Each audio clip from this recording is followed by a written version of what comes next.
From the year 2000 to 2014, over 4,000 games were released on the PlayStation 2. Widely considered as one if not the most popular console ever released, it gave birth to an amazing library of games, spanning through genres with many classics, underrated gems, shovelware, and strange and forgotten titles. My goal here is to play and review each and every single game released on the console in a somewhat chronological manner, creating the ultimate retrospective of my favorite video game console. There are going to be a few rules in place. Number 1, only the original release date will be taken into account. Number 2, even if the game released on other platforms, we'll only review the PS2 versions. Number 3, games that are very similar will sometimes be combined into a single video, even if their release date is a few months apart. Number 4, and lastly, I unfortunately can't read Japanese, so games that weren't translated in English and where you need to understand the language to play won't be reviewed, but only mentioned. Will we succeed at covering it all? Probably not. But we won't find out until we deep dive into our very next game. Welcome to PS2 UR, the PlayStation 2 Ultimate Retrospective. History repeats itself, even in the gaming industry.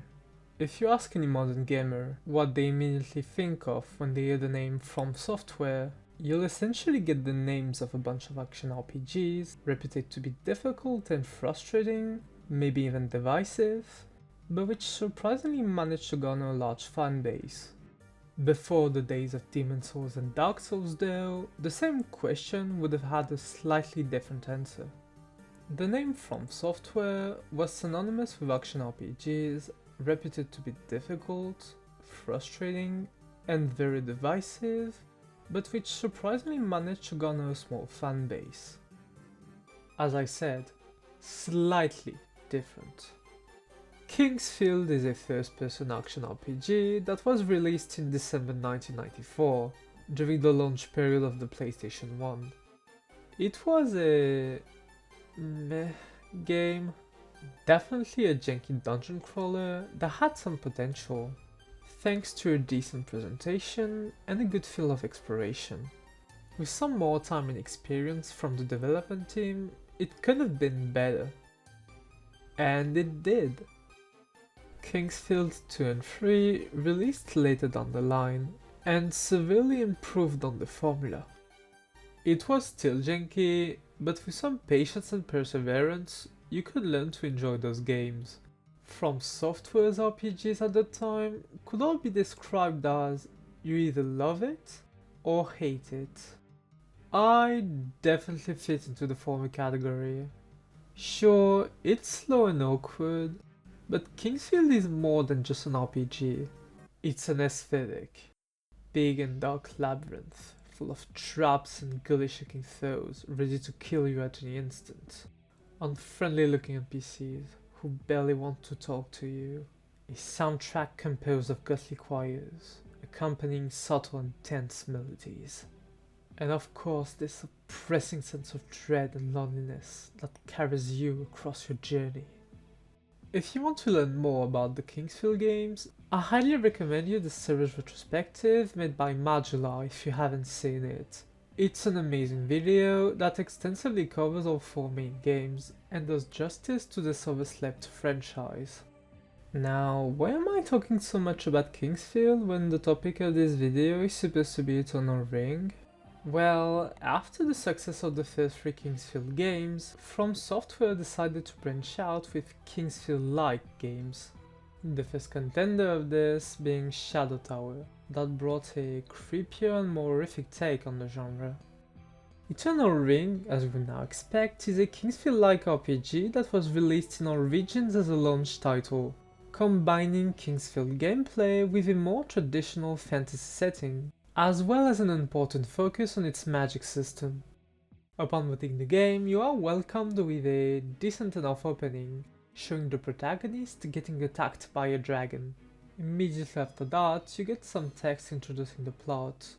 You play as Cain Morgan, one of the last descendants of a lost civilization named the Soltians, that were gifted with magical abilities. As an envoy of the Hungarian kingdom, Cain is sent to the island of no return to retrieve an amulet named the Eternal Ring, rumored to grant you the eternal power. The plot is fairly generic, and won't really progress that much throughout the game. There are some twists and turns, but it'll never feel remarkable or engaging. The whole setting is just a frame for the gameplay to justify the course of action you'll go through. If I had to sum up Eternal Ring's plot in a few sentences, it would go like this. Cain Morgan meets an NPC tells you to go into a dungeon, said NPC dies, then you meet a new NPC and repeat the process until you get to the end of the game, where everything gets absurdly weird for some reason. Anyway, after a brief cutscene of Cain arriving in the island of no return, you're immediately thrown into an introductory cave. Or in my case, I got introduced into the confusion as to why the option menu of the game says that the analog sticks aren't used, while also saying that the analog buttons are used to look and move around? Well, turns out the analog buttons this text refers to are the L and R buttons, used to strafe as well as to look up and down. I guess it was more important to the developer to include a gimmick like pressure-sensitive buttons, rather than incorporating a more comfortable control scheme to the game. We don't have the same priorities, I guess. Nitpicking aside, the gameplay is what you would expect from a Kingsfield-like. You go into dungeons, find monsters to kill, gain XP to get stronger, and feed this loop until the end of the game. The combat is as basic as it gets, mainly using strafing to avoid attacks, or baiting enemies to attack so that you can strike back. That is, if it works, or if the enemies dare to defend themselves. During the first real dungeon of the game, you'll find the Fireball Ring, and as you would have guessed, it doesn't shoot ice needles. Rings are the main focus here. You can equip 10 at a time, 5 that can cast spells and 5 support rings that have passive effects. You'll quickly learn that the developers did everything to incentivize you to use the rings as much as possible. You don't have equipment aside from swords, but there are like what, 5 in the entire game? Plus, physical attacks are steadily weak. But more importantly, you regenerate MP quite easily just by killing enemies, so it's just more efficient to spam spells instead of attacking normally. Each time a monster dies, there is a chance a gem will drop. They come in 6 different elements: fire, water, earth, wind, light, and dark. Each gem can also come into 5 different levels. The bigger the level, the more powerful the gem is. Gems can then be combined to create new rings, allowing you to acquire new powerful spells. In total, there are 100 different rings, with 14 of them being only obtainable by finding them in hidden chests in the wild. The magic system is by far the most captivating part of the game. Experimenting with different gem combinations and seeing how it ends up just felt satisfying. Something that I can't say about the dungeon crawling, unfortunately. It just doesn't feel good to play. The level design is linear and clearly lacks any inspiration behind it. To be more blunt, it's straight up boring to play, and not helped by the dreary visuals. Presentation wise, Eternal Ring looks like a slightly beefed up PS1 game. Sure, the 3D models are more detailed and the environment more vibrant. Nevertheless, it looks and feels like a port of a PS1 game, not a next-gen experience. There isn't anything really impressive to see here. Some monster designs look really cool, but the animation are lackluster at best. Some environments look decent, but the textures repeat so much it gets dull after a few minutes. There was an attempt to create cutscenes in order to add some impact during key moments of the game, but they look terrible. There's definitely some potential here, but the game never really accomplishes anything remarkable. My experience with Eternal Ring would be the same as any Kingsfield game.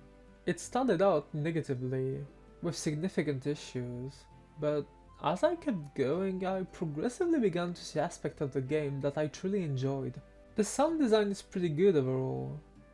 The soundtrack is pleasant, although the overuse of some instruments and light motifs makes songs blend into each other a bit too much. Every NPC is also decently dubbed, which is quite a surprise coming out of From Software during that time. I still have a nitpick about the dub though. No matter how many times I listen, it's no use. I can't understand what I can't understand. Let's talk about this boring stuff tomorrow. Let's talk about other stuff, like the babies of seabirds. So first, who thought in their right mind that a baby or fetus looking thing would have made a good idea for a main character, let alone giving it a 4-year-old voice? Oh sorry, I said main character, I should have been more precise. It's the final boss of the game actually. It always feels great to kill a child to save the world. And yes, it's a baby in game too, not just physically or in appearance. The movement is way snappier in Eternal Ring than in any Kingsfield games, making the exploration way more enjoyable. Too bad there wasn't much to explore in the first place. Combat is okay-ish. The spells is tremendously the game. It's by far the easiest From Software RPG. However, maybe it eases the game way too much? After testing out multiple rings and spells, because I struggled too much with a boss fight, I found out that the Thunder spell completely breaks the game. All it takes to make is 4 level 4 light gems, which you can simply get by killing fairies in the library over and over again. With the right configuration, Thunder can track enemies from a safe distance, is faster than most other high level spells, and can deal a ton of damage without any effort. The only downside is its high cost, but then again, if you find the Enlightenment Ring, reducing the cost of spells by 50%, it won't be that much of an issue. As a matter of fact, Thunder was such a broken spell that I just decided to go fully on a light build and strolled through the last parts of the game very easily. To be clear, the game is okay at best. Nothing offensively bad, but nothing amazing either. Contrary to its name, the legacy of From Software's first PS2 RPG is far from being eternal. In fact, it's been forgotten quite quickly after release, shadowed by its younger brothers, Evergrace and Kingsfield 4, who themselves will get shadowed by Demon Souls and Dark Souls a few years later.